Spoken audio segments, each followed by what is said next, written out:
Hello दोस्तों, welcome to study dream. आज के वीडियो में हम बड़ा ही इंटरेस्टिंग सब्जेक्ट स्टार्ट करने वाले हैं, कोड ऑफ क्रिमिनल प्रोसीजर। और आज का वीडियो बस इंट्रोडक्टरी क्लास है। और आज हम बताएंगे कि कौन से सेक्शन हमें पढ़ने हैं एंड पूरे सेक्शन कंपलसरी है कि नहीं हमें फिंगर टिप्स पे पढ़ना। आज के वीडियो में बस यही नॉर्मल बातें होंगी कि आखिर क्रिमिनल और प्रोसीजर कोड में क्या है, means procedure law and substantive law में क्या डिफरेंस है। Let's start our journey. Law basically दो पार्ट में मैंने डिवाइड किया है और डिवाइड है। First is substantive law, second one is procedural law. जैसा कि आप सब देख रहे हैं, this is substantive and this is procedure.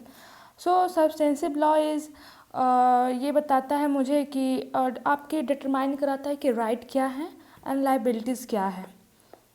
हम ह्यूमन राइट की बात यहाँ नहीं करेंगे, हमें जो लेजिस्लेचर जो राइट प्रोवाइड कराता है हम उसकी बात करेंगे यहाँ पे कि राइट एंड लायबिलिटीज़ क्या है। ठीक है। सब्सटेंसिव लॉ में आप आईपीसी को ही ले लीजिए for example, and procedure law में सीआरपीसी, एविडेंस एंड और भी सीपीसी हैं, और भी सब्जेक्ट हैं। तो राइट और लायबिलिटी सब्सटेंसिव लॉ हमें डिटरमाइन कराता है कि आपके ऑफकोर्स राइट एंड लायबिलिटीज़ हैं क्या। तो क्वेश्चन ये यहाँ पे स्टार्ट होता है कि व्हेन दिस राइट ब्रीच, अगर ये राइट ब्रीच्ड हो जाती है, आर्टिकल 21 में जो हमारी राइट है फॉर एग्जांपल, अगर वो ब्रीच हो जाती है तो हम कहाँ जाएंगे। तो बेसिकली हम जाएंगे देन वी गो कोर्ट। तो हम कोर्ट में जाएंगे, तो उसमें मैकेनिज़्म, हम ऐसे तो मुंह उठा के चले नहीं जाएंगे ना, तो हम मैकेनिज़्म क्या अडॉप्ट होगा। तो कोर्ट तो जा रहे हैं हम, फिर प्रोसीजर लॉ की बारी आती है। प्रोसीजर लॉ में जो बातें कही गई है कि जो प्रैक्टिकली जो होता है practice and procedure for enforcement of right and liabilities, जो आपकी राइट एंड लायबिलिटीज़ यहाँ पे सब्सटेंसिव लॉ में ब्रीच्ड हुई थी, यहाँ पे प्रोसीजर लॉ में उसको इन्फोर्स कराया जाता है, आपकी राइट एंड लायबिलिटीज़ को। तो then we go to the court. तो प्रोसीजर लॉ यहाँ पे फिर वर्क करने लगेगा। फिर ठीक है, वर्क कर रहा है, करेगा। तो क्रिमिनल लॉ जो आईपीसी है, तो इसका क्या काम है, तो ये डिटरमाइन करा था राइट एंड लायबिलिटीज़ को। तो इसमें ये दिया रहता है कि आपके डेफिनेशन क्या है। आईपीसी में आपको डेफिनेशन बताएगा ऑफेंस, न्यू टाइप के ऑफेंस क्या है, 302, 306, कल्पेबल होमिसाइड एंड मर्डर, ये बस आपको एक डेफिनेशन दिया है। लेकिन जो और पनिशमेंट भी बताता है।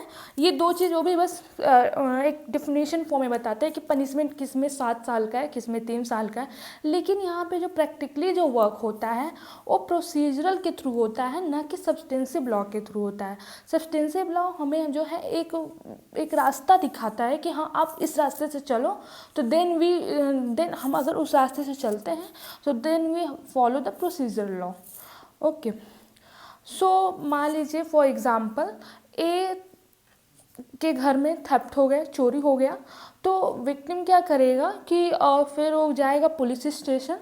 तो वहाँ पे पुलिस क्या करेगा, जो कोर्ट बोलेगा ऑर्डर वो अडॉप्ट करेगा। ठीक है। तो यहाँ पे एक और बात है कि अगर इसमें विक्टिम के पास 2 ऑप्शन होते हैं, या तो पुलिस के पास जाए डायरेक्टली, या तो फिर कोर्ट के पास जाए। ठीक है। तो कोर्ट के पास, जो पुलिस के पास जाएगा, तो उस वे को हम कहते हैं पुलिस रिपोर्ट, जो रिपोर्ट कहलाएगा पुलिस रिपोर्ट मीन्स वो एफआईआर लिखवाएगा। जब वो कोर्ट के पास डायरेक्ट जाता है, न कि पुलिस के पास, तो जब पुलिस के पास जाएगा तो कंप्लेंट कहलाएगा, कंप्लेंट केस। ओके। तो कंप्लेंट केस कहलाएगा। फिर आगे की जो प्रोसीजर्स हैं हम आगे से वीडियो में पढ़ेंगे प्रोसीजरल सेक्शन वाइज, तो ज़्यादा अच्छे से समझ में आएगा। आज तो इंट्रोडक्टरी क्लास है, तो फिर ऐसे ही ओवरव्यू मैं दे रही हूँ। तो कंप्लेंट केस होगा। तो ऐसा नहीं है कि जो विक्टिम है उसके पास सिर्फ यही राइट है कि वो पुलिस के पास जाए एंड एफआईआर लिखा है। नो, इसके पास वो भी राइट है कि वो मजिस्ट्रेट के पास जाए, कोर्ट के पास जाए, डायरेक्ट जा सकता है, पुलिस के पास भी डायरेक्ट जा सकता है। और कौन कौन केस में कैसे होगा, तो फिर आगे के वीडियोस में हम इसको और अच्छे से पढ़ेंगे। तो ये चीज़ें हैं, 2 चीज़ें हैं जो कर सकता है अडॉप्ट। फिर कॉन्स्टिट्यूशनल एस्पेक्ट ऑफ सीआरपीसी क्या होता है। सो गाइज, जो ड्यूटी है स्टेट का वो बेसिकली ये है कि कोई भी क्राइम होता है तो वो अगेंस्ट स्टेट होता है, ठीक है। तो यहाँ पे ड्यूटी ऑफ स्टेट ये है कि maintain the law and order of the state.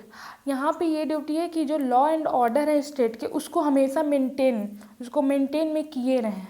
लेकिन जब हम हिस्टोरिकल एस्पेक्ट में कहते हैं देखते हैं तो स्टेट क्या रहता है, पुलिस स्टेट था, ठीक है।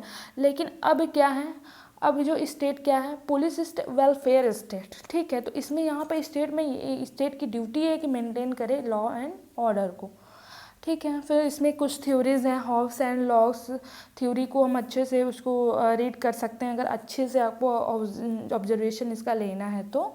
फिर एक और क्वेश्चन यहाँ पे आस्क होगा कि इतनी ज़्यादा पावर है कोर्ट के पास, स्टेट के पास, तो इंडिविजुअल के प्रति, एक इंडिविजुअल के प्रति, ठीक है।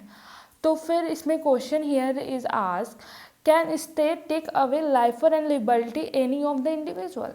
क्या स्टेट किसी के लाइफ और लिबर्टी को ले सकती है वापस। तो here answer is of course आप कहोगे कि नहीं, आर्टिकल 21, 22 को आप जो है कंडीशन में रख के कहोगे कि नहीं, लेकिन यहाँ पे yes, but it should be strictly according of article 21, ठीक है।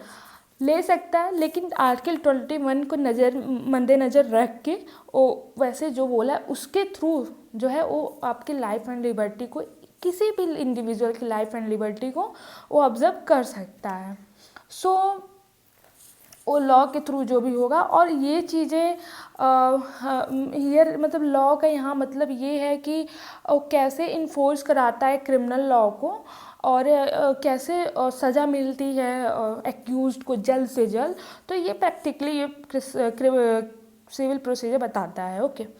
फिर यहाँ पे ये है कि जो मैंने बताया आपको कि यहाँ पे एक कैच पॉइंट ये बनता है कि प्रोसीजर लॉ जो है जस्ट फेयर एंड रिजनेबल के लिए काम करेगा, ठीक है। क्योंकि यहाँ पे कॉन्स्टिट्यूशन लॉ भी यहाँ पे प्लस होंगे, फिर सीआरपीसी, फिर इसके बाद में कॉन्स्टिट्यूशन का बहुत बड़ा रोल है यहाँ पे।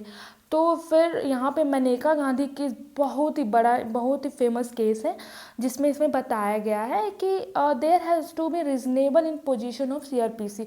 सो रीजनेबल होना चाहिए, तब इंडिविजुअल के राइट को स्टेट जो है कैच कर सकता है, ऑब्जर्व कर सकता है। So thank you guys. आपको अगर वीडियो मेरी अच्छी लगे तो please like and subscribe this channel and please share this video. Thank you.